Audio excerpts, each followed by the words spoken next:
Hello, my twisted friends. If you are new here, hi, my name is Shannon Page, and I'd like to welcome you to Tuesday's Twisted Tales. If you are interested and intrigued in true crime like I am, well then I'd suggest hitting that like and subscribe button to join me on Tuesdays for another Twisted Tale. Today's Twisted Tale is that of Lana Clarkson, so let's get started.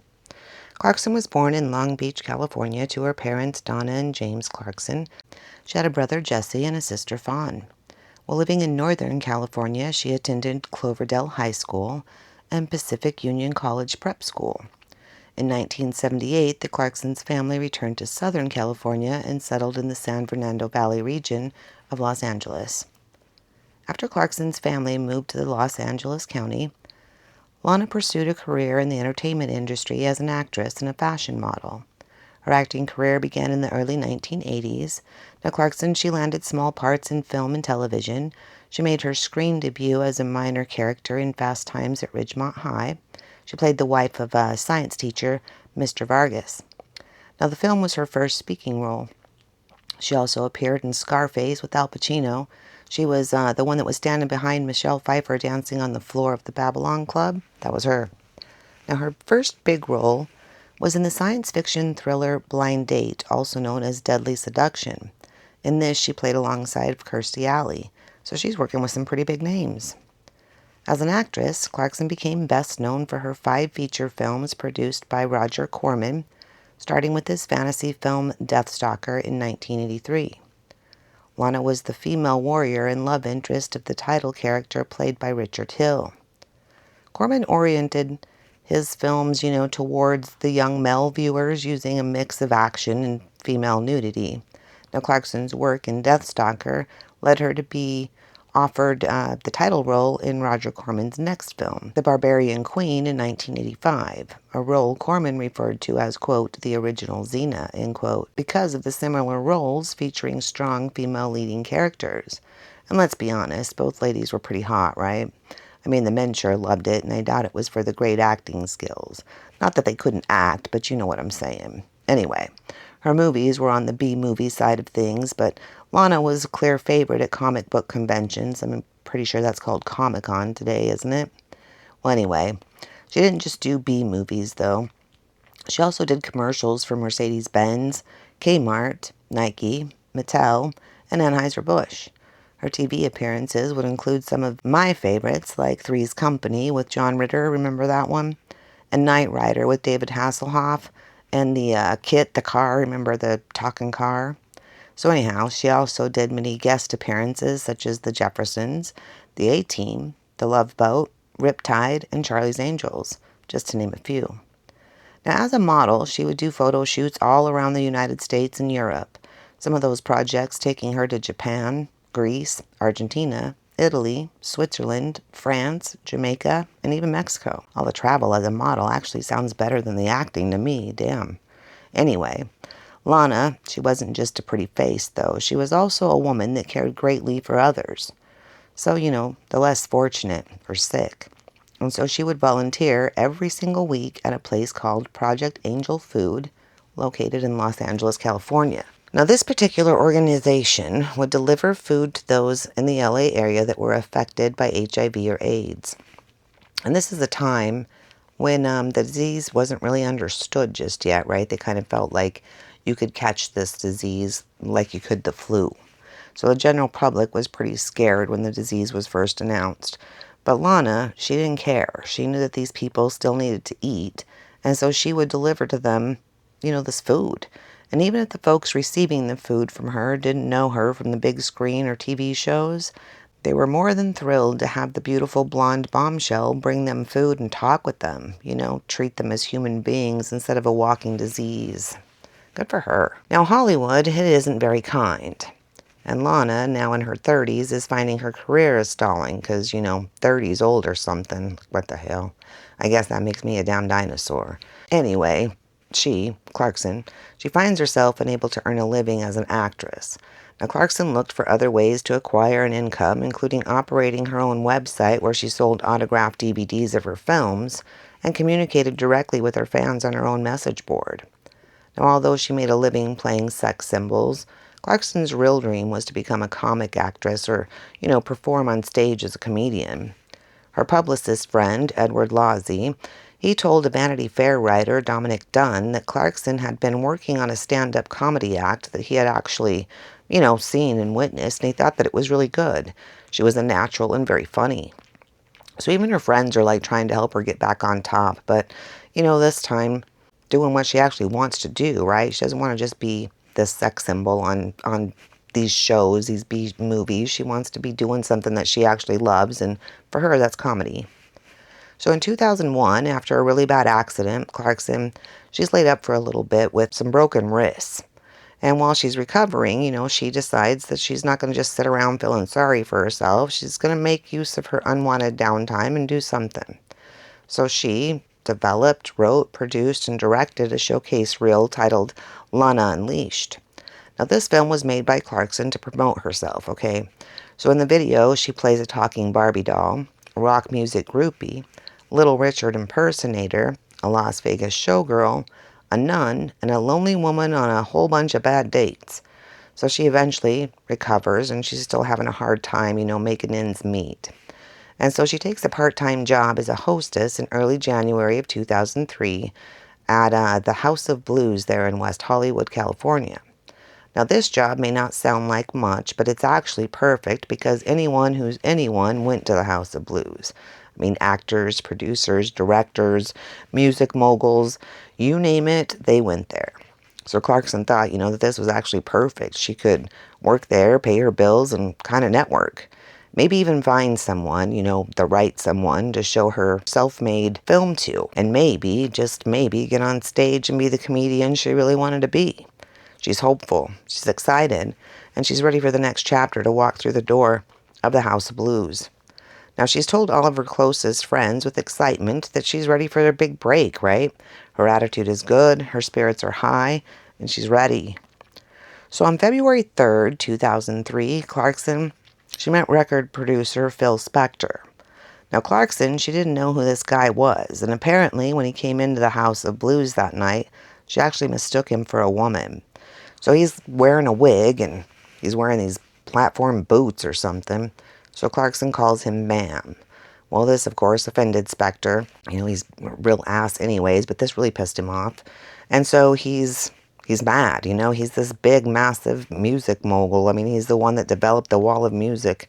He produced the Beatles and Tina Turner, okay? So this guy's like no joke, and Clarkson, she just insulted him and called him a woman, so he's mad. Well, the owner of the House of Blues tells Clarkson, who the guy is and to apologize and get him into a private room. So Clarkson does exactly that. Well, the two, they get to talking, and they end up leaving the club together and going to Spector's mansion in, his limousine that's out there waiting for him. So she didn't drive herself, right? She's in his limo. Now, Spector and Clarkson, they went inside the massive mansion while his driver is waited outside there in the car. Now, about an hour later, the driver heard a gunshot go off. Now, Spector, he exited his house through the back door with the gun. His driver called 911 and quoted him, Spector, saying, quote, "I think I just shot her," end quote. What the hell? Now, Spector, he would later say that Clarkson's death was, quote, "an accidental suicide," end quote, and that she, quote, "kissed the gun," end quote. Wait, what? Yeah, this dude. Now, when the police respond to the call, Spector was seen in the house pacing back and forth, talking to himself with a gun in his hand. So the police, they're trying to get him to follow their commands, right? To come out with your hands up, drop your weapon, all that kind of stuff. Well, Spector isn't doing any of that. So the police actually end up tasing him, which didn't have much effect. So they would end up shoving Spector to the ground with one of those police shields that they use to protect themselves from gunfire. That thing. So after doing that, they're able to get him dealt with. So obviously, they're treating him as a suspect at this point, right? Now, when they enter the house, they see that Clarkson is sitting in a chair with an obvious gunshot wound to the mouth. They see Clarkson's broken teeth on the floor and her purse on her shoulder. Like she's getting ready to leave, okay? Jesus, that's a scene. Now, the detectives, they aren't feeling very good about the scene. I mean, something's off. They notice that the blood around Clarkson's face has been wiped, and they also notice that there's a bloody smudge on her breast. Like, maybe she'd been fondled after the shot.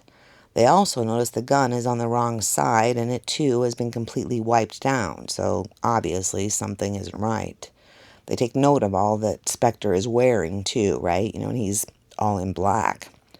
They also noticed that the room that Clarkson's body in is in a room with no doorknob, like it's gone. So that's kind of weird, and they take note of it. Of course, this is a high-profile case, right? I mean, we have this huge music producer as our suspect and a B-list movie star dead. So the media, they're all over the story from day one. Now, when Spector is being questioned, he tells investigators that he had left the room, and when he came back, that Clarkson had the gun, and she was talking all crazy, and that, her career was over, and she was nothing and nobody, and she wasn't ever going to be anybody, that kind of stuff. And that she put the gun in her mouth, and she pulled the trigger in front of him, and that it was, quote, the most devastating thing I've ever seen, end quote. So this is a story to investigators.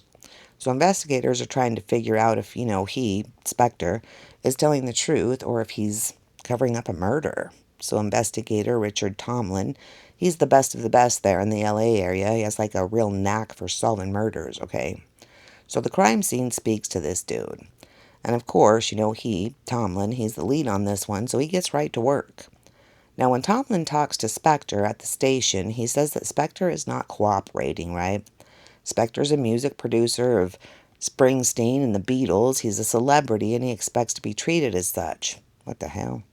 Well, he was really acting a fool. I mean, he's dropping the F-bomb and totally belligerent. He's flexing his muscle, right? He's saying things like, I know this person and that person in the police department, and how dare you treat me this way? Do you know who I am? The fuck? This dude. Yeah, well, that's the kind of stuff that he's doing. So Detective Tomlin, he has to let him go at this point because, the investigation isn't over just yet. And they're trying to figure out what the hell happened. So Spector's allowed to leave at this point. But he is told not to leave town in case they need to come talk to him further and have him answer some more questions. Now Spector, he's talking to the press, okay? And he's very, very consistent with his story. He's adamant that Lana, she killed herself, in his home, and even saying stupid shit like, quote, if you kill yourself in a celebrity's home, you'll live forever, end quote. The hell? So the news of Clarkson's death, it hits her family, friends, and fans really hard. And everyone's having a real hard time believing that she would take her own life, right? I mean, these people know her. They'd spent years with her, worked with her, and they knew that she wouldn't take her own life. And they didn't feel that Spector didn't know her but just a few hours. So for him to be saying she took her own life was absolutely absurd to all that truly knew her, right? Like, they're not buying Spector's story, okay? Now, the autopsy shows that she died from a single gunshot wound and that she had some prescription painkillers in her system as well as some alcohol. Now, this still doesn't prove one way or the other if she was murdered or if she took her own life. So Detective Tomlin, he goes to work really diving into Clarkson's life, asking those closest to her, who she was, what she was like, and if there was even a reason for her to take her own life. So he gets busy with all these interviews, right? He learns that her career had stalled and that she wasn't working that much or even at all at that time. He learned of her accident, where she had broke both of her wrists, which explained the prescription drugs in her system. Now, a lady named Pumpkin Pie, for real though, that's what she goes by. So this Pumpkin Pie lady, she tells Tomlin that she is best friends with Clarkson and that she, Clarkson, had been really depressed and said that the Hollywood scene had really taken a toll on Clarkson, really wore her out. So what Tomlin is finding out from those close to Clarkson kind of backs up what Spector said happened at the mansion that night. But Tomlin, he still feels like something isn't right. His gut's telling him, not to stop looking just yet. So he gets a warrant to go through all of Clarkson's personal emails, phones, that kind of stuff. And what he finds in the emails makes him think there is absolutely no way that this woman took her own life. She's promoting herself. She's working on deals of her own. And she's making good contacts. She was excited and ready to move forward in the direction she wanted to go. She wasn't depressed. She was excited and ready to work again. Now, the other thing the detective can't shake is that most women in Hollywood, especially the pretty ones like Clarkson, they don't shoot themselves, right? 9 out of 10 times they overdose or something. They don't shoot themselves, and they especially don't shoot themselves in the face. So with this in mind, Tomlin goes back to the theory of murder. With this, Detective Tomlin goes to the House of Blues and he asks for the security footage for that night, and the owner tells him that he will prepare it and it'll be ready for him in a couple of hours. So Tomlin, he decides to go back to the mansion and make sure that he didn't miss anything while he's waiting for that footage. Well, at the house, Tomlin, goes into the bathroom near where Clarkson's body was, and in there he finds a cloth diaper. Now, these diapers are often used to clean guns, okay? So he sees this diaper, and guess what? It has blood on it. Now, there was also blood in the toilet, so it kind of looks like someone was trying to clean up that area, right? Now, Tomlin, he also remembers that there was that smudge on Clarkson's face, remember? So the bells and whistles are kind of going off with Tomlin, and he knows there is more to this story that Spector is not sharing, right? He feels like he's holding back. So now going back to the autopsy report, it showed that there was Spector's DNA on Clarkson's breast, and there was a mix of both their DNA on a glass that suggested maybe the two, Spector and Clarkson, had kissed, maybe. So Tomlin, he's starting to think that maybe Clarkson didn't want that kiss, or maybe she didn't want to go any further than the kiss. So she grabbed her purse and she put it on her shoulder, remember, and she was trying to leave. This is the theory that Tomlin is running through his head, okay? Now going back to the gun that was at Clarkson's feet. Well, the forensic report is back on that, and guess what? No fingerprints. What the hell? Yeah, so someone wiped that gun clean and placed it where they found it, and we know for sure that it damn sure wasn't Clarkson, right? I mean, if she shot herself, she sure as hell didn't wipe the gun down, and the only other person there was Spector. Now, the gun did have Clarkson's DNA on it, obviously, but zero prints, so what the hell? Well, by this time, that security footage is ready, so Tomlin, he goes back to get that picked up. He starts to watch it and immediately notices that Spector is wearing a white jacket, which is not what he was wearing when they responded to the 911 call. Remember, he was wearing all black. So he obviously had changed his clothes before the police got there, right?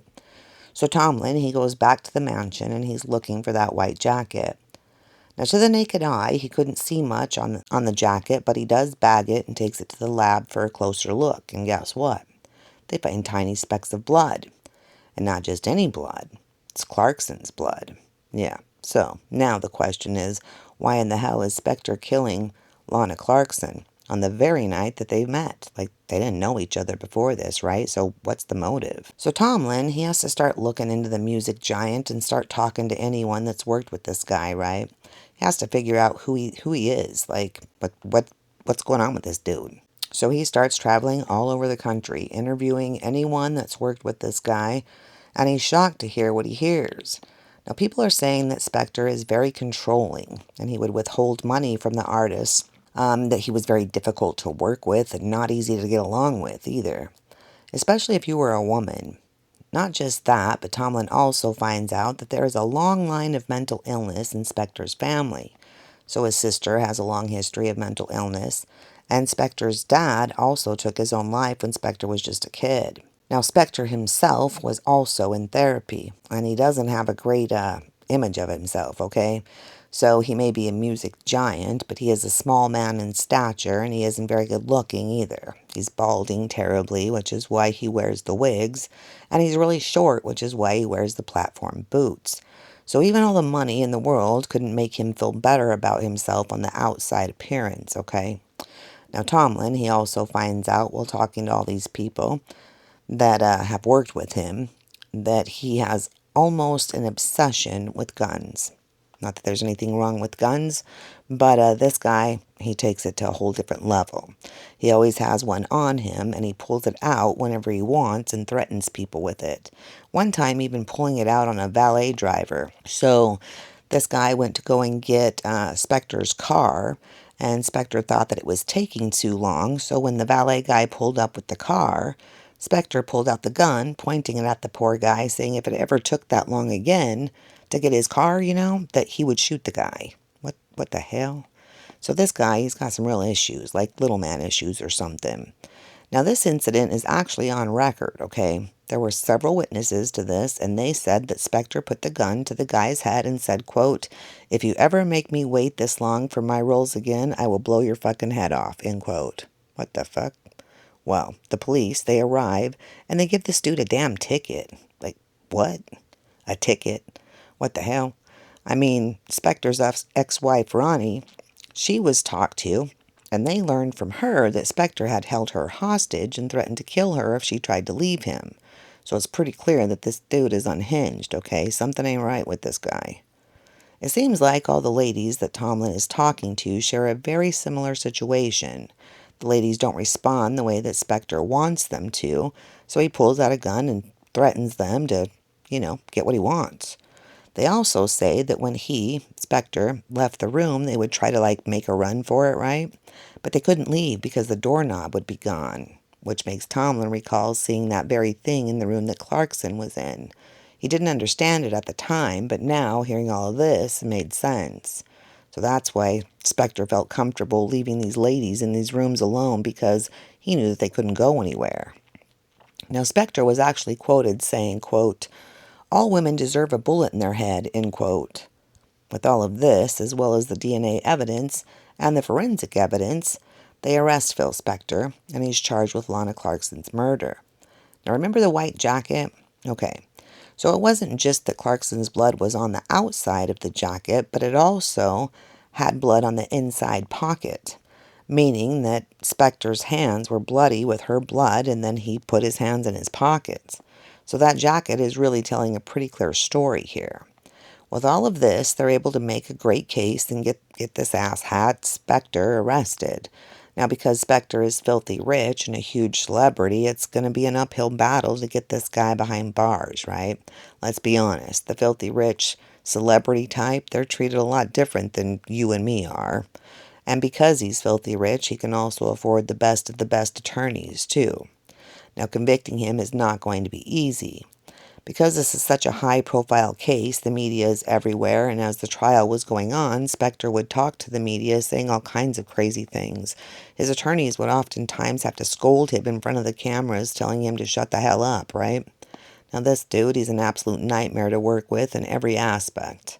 He actually fired several attorneys along the way because he felt that they weren't doing it his way, or the way that he thought that it should be done, or that they weren't working fast enough, hard enough to get these charges dismissed. I mean, damn, dude, a woman died in your house. It's going to take a minute to figure this out, right? Well, he wanted it figured out like yesterday. And because it wasn't, he was firing people left and right.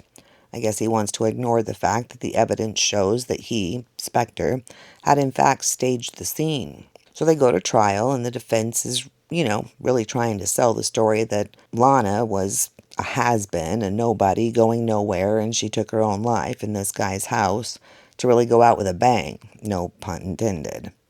You get it. But the prosecution, they had an ace up their sleeve, right? Spector's own driver. Remember him? He's the one that called 911. Well, when he testified, he told the jury what happened that night, and that he, was waiting in the car to take Miss Clarkson home when he heard a pow, a loud bang, and Mr. Spector came out with the gun in his hand and said, "I think I killed her." And then he called 911. Now, you would think, with all the DNA and forensic evidence, as well as the testimony of all the witnesses and what the driver heard and saw that night, that this would be an open and shut case. But it's not. The jury deadlocked, and the judge declared a mistrial, which means, that Spector gets to go home. But that it wasn't over, another trial would be had. So in October of 2008, the trial starts again. The same evidence is presented to a new jury with even greater detail. I mean, they wanted to leave nothing to chance this time, right? So they presented, that the angle of the shot proved that Clarkson did not put the gun in her own mouth. The angle just made that impossible. Not sure why they didn't say that in the first damn trial, but okay, we're saying it now. So they also said that Clarkson had a bruise on her tongue, which means that the barrel was forcibly put in her mouth. So between these two things, she couldn't have done it herself. With all this, Phil Spector, he is finally found guilty, sent to prison. on a second-degree murder in 2009 and sentenced to 19 years to life. Now, Donna Clarkson, Lana's mom, she settles a civil lawsuit with Spector and his insurance company over the wrongful death of her daughter, Lana. But the terms of the settlement were not released to the public. Now, Spector, well, this awful little man, he died while serving his sentence in 2021. And that, my twisted friends, is the tragic tale of Lana Clarkson, a woman who'd made it on the B-list of movies and was working her way up and chasing her comic dreams when her life was taken from her by a man that thought money and power made him invincible. What a loser this guy was. But I can't believe that the first jury even got it wrong, you know? I mean, was it really because they didn't see the evidence clear, or was it because Spector was who he was? Me personally, I think it was because of who he was, right? I mean, it seems to me that if you have money and power and a name to go with it, well, you're probably going to get away with far more than you should. Anyway, I mean, look at the poor ballet guy, right? I mean, he has a gun shoved in his face, threatened tons of witnesses to support his claim, and Spector walked away with a damn ticket, so there's that. But I'd love to hear what you all think, and I'd also like to know who you'd like to have covered in future episodes. So leave those ideas in the comments below. You all be safe out there. You take care of yourselves. Don't forget to hit that like and subscribe button to join me on Tuesdays for another Twisted Tale. And I'll see you all next week. Bye-bye.